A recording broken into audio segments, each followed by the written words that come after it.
this is Tim from Your Six Snack. Today in this video, I'm going to show you how to turn on a back button and a home button on your Samsung phone. So what you want to do is go to the top right, go to settings.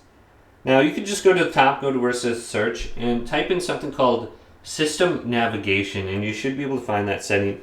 But we can scroll all the way down to the bottom and go to system update. Then here's system navigation right here. So if you can't find that setting, just search for it.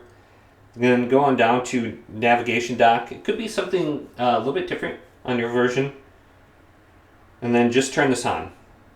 And this little button will appear. We can drag this wherever we want. Now to go back, you just tap it once. You can see I'm going back through this menu now. I'm going back. Now if I hold it down for like a quarter second and then let go, it'll bring me back to the home screen. So you'll feel it kind of like give you some haptic feedback. Then once you feel that little rumble, you can let go and you're back on the home screen here. So very easy to do on your phone. Hopefully this video did indeed help you out. If it did, leave a big thumbs up and subscribe to my channel down below.